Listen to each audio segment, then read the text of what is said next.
कचहरी के ऊपर एक खुदकश हमला हुआ है और वो हमला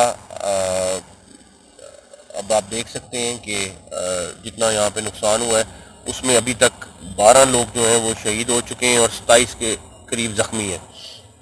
ज़ख्मियों का हम इलाज ऑलरेडी कर रहे हैं, हमारी टीम ऑलरेडी हॉस्पिटल में मौजूद है और जो बेस्ट फैसिलिटी दे सकते हैं दे रहे हैं।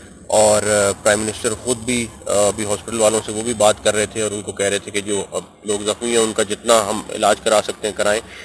ये बंदा जो है ये तकरीबन 10 से 15 मिनट के दरमियान 12 मिनट के करीब ये यहाँ पे आके खड़ा रहा है और वो देखता रहा है। पहले उसने कचहरी में अंदर जाने की कोशिश करने का प्लान कर रहा था बिकॉज वो वेट कर रहा था कि किस टाइम जाएगा, और उसके बाद जब पुलिस की गाड़ी आई है तो उसने ये हमला पुलिस की गाड़ी पे किया और बिकॉज वो अंदर नहीं जा सक रहा था उसने हर तरह से देख लिया। वो बिल्कुल अगर आप देखें कि वो सीसीटीवी फुटेज हमने जो देखी है उसमें वो बिल्कुल अपोजिट जाके खड़ा रहे और देखता रहे मुख्तलिफ एंगल से कि किस तरह अंदर जाऊँ।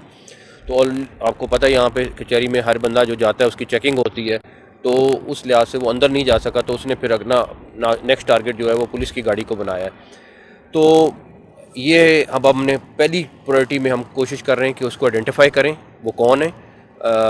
मैं आपको श्योर कराता हूँ कि हम अगले चंद घंटों में इसको आइडेंटिफाई कर लेंगे और इस टाइम आईजी साहब और हमारी बाकी टीमें, चीफ कमिश्नर, हम सारे इस टाइम इसी काम पे लगे हैं कि इसको हर सूरत में हमने ट्रेस करना है कि बंदा कहाँ से आया है और बाकी उसकी डिटेल्स क्या हैं। दूसरा, कल आपको पता होगा कि कल वाना में शाम 5 बजे एक व्हीकल बोर्न सुसाइड बॉम्बर था जिसने एंट्री पॉइंट पे आके फटा और वहाँ पे भी आपको पता है कि हमारी 3 शहादतें हुई और वहाँ पे 550 के करीब स्टूडेंट था, 40 के करीब टीचर थे। अल्हम्दुलिल्लाह हमारे जवानों ने वहाँ पे सबको बचाया और कोई बच्चा जो उनका प्लान था कि उनको किसी तरीके से वहाँ पे एक सिनेरियो बनाएं और उन सबको हॉस्टेज बनाएं, वो नहीं हो सका। लेकिन अभी उसकी इलाके की क्लियरेंस जारी है और इंशाल्लाह थोड़ी देर में वो हो जाएगी। उसमें सबसे इम्पोर्टेंट पॉइंट ये है कि जो वो आइडेंटिफाई हुआ है वो अफ़गानी है और जो रात भी उनकी कम्युनिकेशन चलती रही है वो अफ़गानिस्तान में अपने लोगों के साथ करते रहे।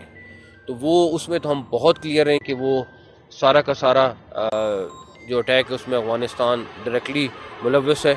लेकिन जहाँ तक रही बात कि ये जैसे ही बंदा आइडेंटिफाई होगा हम आपको बताएंगे कि ये बंदा कौन है, बिकॉज़ इस टाइम पे आपको पता है कि हमारा स्टांस क्या है।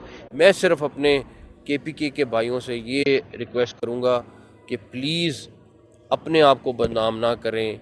हमें अपने मुल्क के साथ खड़ा होना है, हमें अपने फोर्सेस के साथ खड़ा होना है जो इन दहशतगर्दों को क्लियर करा रहे हैं।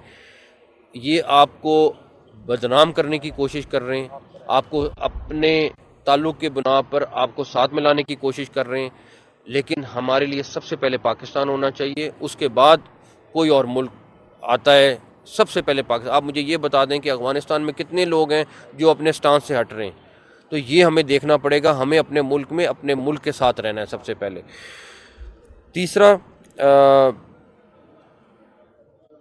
एक चीज़ और है जो मेरे ख़्याल में सबसे इम्पोर्टेंट है, वो ये कि हमने पहले कई दफ़ा अफ़गानिस्तान को foreign minister, deputy prime minister, defence minister, हम सब गए हैं और हम सब ने जाके उनको एविडेंसेस दी हैं, उनको डिटेल्स में चीज़ें दी हैं कि अफ़गानिस्तान में किस तरह वो लोग वहाँ पे ट्रेन हो रहे हैं, वहाँ पे किस तरीके से प्लानिंग करते हैं और यहाँ पे आके अटैक करते हैं। वो सब की सब चीज़ें मौजूद हैं और इसमें हम बिल्कुल क्लियर हैं कि अफ़गानिस्तान को इस सिलसिले में हर सूरत उनको रोकना पड़ेगा। ना रोकने की सूरत में हमारे पास कोई ऑप्शन नहीं है कि हम उन दहशतगर्दों का बंदोबस्त करें जो हमारे मुल्क पे अटैक कर रहे हैं।